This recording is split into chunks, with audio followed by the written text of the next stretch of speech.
America और Iran के बीच हुए नए शांति समझौते को लेकर अब अमेरिका और इजराइल के रिश्तों में भी खटास दिखने लगी है। इस पूरे विवाद के बीच अमेरिकी उपराष्ट्रपति जेडी वेंस ने इजराइल को कड़ा संदेश देते हुए कहा कि अगर कोई देश इस समय इजराइल का सबसे बड़ा और ताकतवर सहयोगी है तो वो डोनाल्ड ट्रंप हैं।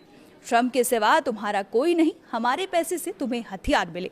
वेंस ने अपने स्टेटमेंट में इनडायरेक्टली इजराइल को चेतावनी दे दी है।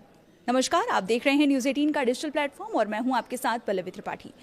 व्हाइट हाउस में मीडिया से बातचीत के दौरान जेडी वेंस ने कहा कि दुनिया के ज्यादातर देशों में इस समय इजराइल को लेकर समर्थन कम हो रहा है। ऐसे माहौल में डोनाल्ड ट्रंप ही ऐसे नेता हैं जो खुलकर इजराइल के साथ खड़े हैं। वेंस ने साफ शब्दों में कहा कि अगर वो खुद इजरायली सरकार में होते तो वो अपने सबसे ताकतवर सहयोगी पर हमला करने की गलती कभी नहीं करते। अमेरिका और ईरान के बीच हाल ही में एक अंतरिम समझौता हुआ जिसका मकसद दोनों देशों के बीच तनाव कम करना और आगे की बातचीत का रास्ता तैयार करना है। लेकिन इजराइल के कई नेता इस समझौते से खुश नहीं हैं। उनका मानना है कि इस डील में ईरान के मिसाइल कार्यक्रम और उसके न्यूक्लियर कार्यक्रम को लेकर पर्याप्त सख्ती नहीं दिखाई गई है। इसी वजह से इजराइल में ट्रंप प्रशासन को क्रिटिसाइज किया जा रहा है। जेडी वेंस ने इजराइल के नेताओं को याद दिलाया कि पिछले कई महीनों में अमेरिका ने इजराइल की सुरक्षा के लिए भारी मदद की है। उन्होंने दावा किया कि इजराइल की रक्षा में इस्तेमाल हो रहे कई हथियार और सुरक्षा प्रणालियां अमेरिकी टैक्स पेयर्स के पैसे से तैयार की गई हैं।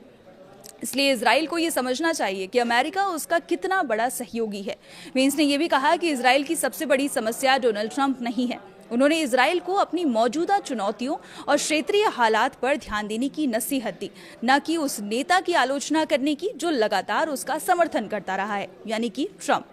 उनके इस बयान को अमेरिका की ओर से इजराइल को दी गई अब तक की सबसे बड़ी चुनौतियों में से देखा जा रहा है। पॉलिटिकल एक्सपर्ट्स का मानना है कि ईरान के साथ समझौते को लेकर अमेरिका और इजराइल के बीच मतभेद अब पहले से ज्यादा खुलकर सामने आ रहे हैं। जहां ट्रंप प्रशासन युद्ध को खत्म कर कूटनीतिक रास्ते पर आगे बढ़ना चाहता है, तो वहीं इजराइल के कुछ नेता ईरान पर और ज्यादा दबाव बनाने के पक्ष में है। यही वजह है कि दोनों देशों के बीच तनाव की खबरें लगातार सामने आ रही हैं। फिलहाल अमेरिका और ईरान के बीच हुए समझौते के तहत 60 दिनों की बातचीत प्रक्रिया शुरू हो चुकी है।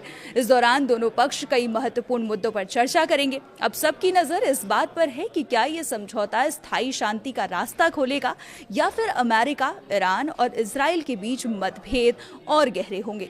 लेकिन जेडी वेंस के बयान से इतना जरूर साफ हो गया है कि ट्रंप प्रशासन इस समझौते को हर हाल में आगे बढ़ाना चाहता है और इजराइल से भी सहयोग की उम्मीद कर रहा है। ईरान और अमेरिका के बीच ये डील आगे क्या रूप लेती है और क्या इस शांति समझौते में इजराइल अमेरिका के साथ खड़ा रहता है या खिलाफ? आने वाली हर अपडेट के लिए बने रहिए हमारे साथ और देखते रहिए न्यूज़ 18।